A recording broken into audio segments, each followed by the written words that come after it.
Ladies and gentlemen, I have been gone for a while, and now I am back to continue being the asshole talking on a motorcycle. And hopefully seeing some hot girls while driving. Now that I'm single and all. Oh, now that I'm single, by the way, only down to one bike. That sucks. So it's just me and Trinache here. No more Yasmin, no more track slut, none of that. But you know what? I am better for it. Actually, I was living with a significant other for a time, and I bought the BMW. Around the same time, actually a little bit later on, I bought the track bike. But, you know, after all the financial fallout of being with somebody else and freaking cohabitating with a female, it's something that I will never do again. It is a lesson learned. Basically because I think I might want to be a manhole for the rest of my life. I think they call them bachelors or some shit like that. But you know what? I'm completely fine with that. I made the discovery that no matter what you can do, bitches will be like Ayesha Curry. I mean, it is one of those things that's just the truth. Take it from a guy who has seen it personally. So I moved this chick in with me, and well, I didn't move her in with me. We moved in together, right? And me and her, I'm thinking this is going to work out. This is going to be something, right? Which is why I moved a girl into my place. Turns out that is not the way it is. You know, the more you give, the more you give, the more you give. And let me go back to Ayesha Curry. She has a $200 million triple-time basketball champion husband, and she still wants Pookie and Ray Ray's attention. Same shit. You know, I lived with a girl for a time. It's not working out. It's a little bit rocky, but I decided to show some commitment.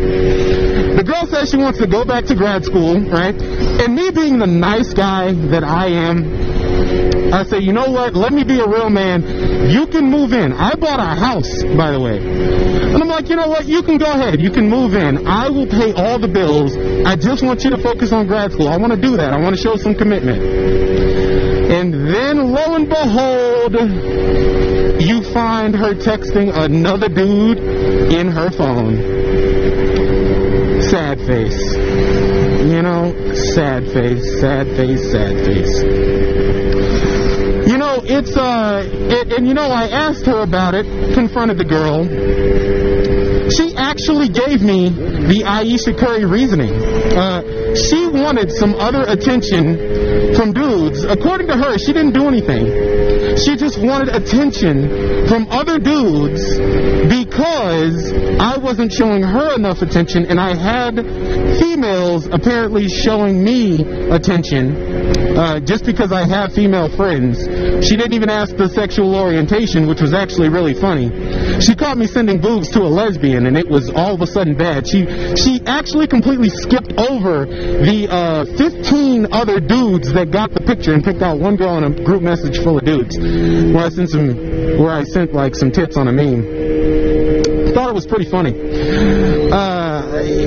But, you know, it went to show me that maybe I should not be looking to get married or any of that shit anytime soon. You know, between not only Ayesha Curry, but, you know, you've seen T.I. on Twitter talking about how he shouldn't be... Oh, okay. Her boyfriend was in the passenger seat, though. But, we've seen the backlash from T.I. on Twitter, all right? T.I. is telling men, don't get married, right?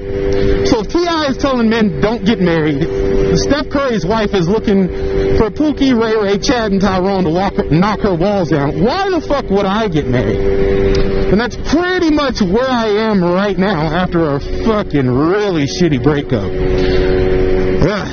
And you know, it's not something I'm bitching about. Really not upset. I mean, it just is what it is. Like, in my mindset, you're going to date girls, you're not going to date girls. Yes, I was invested in one, but you never know. There are more fish in the sea. More fish in the sea as far as dating, in my opinion. But as far as a serious relationship, I'm not sure.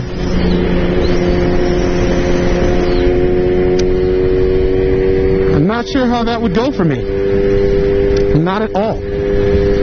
But you know what? Fuck it, because the wicked shit, like going out of country and snowboarding, which I actually got to do this year, that was actually pretty badass. I loved doing that. Being able to pick up and go and travel around the world when you want to, that's actually a big plus. Got to travel more, got to hang out with my friends more. So I'm actually really not mad about the single life at all.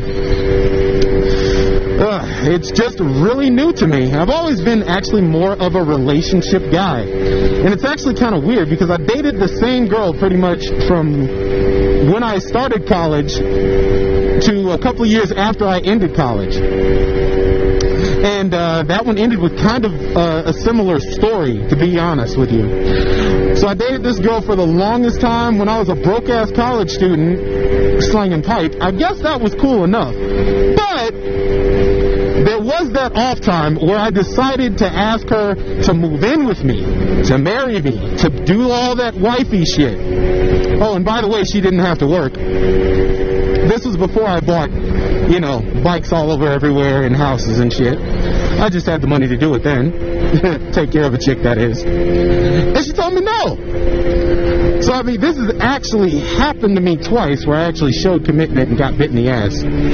But again, I am telling you guys, do not let that build bitterness, alright? It's just what they call the quote-unquote nature of women, or take a red pill, pop a red pill. You'll see what those are probably all around YouTube if they don't get cut off, demonetized, and, completely lit afire.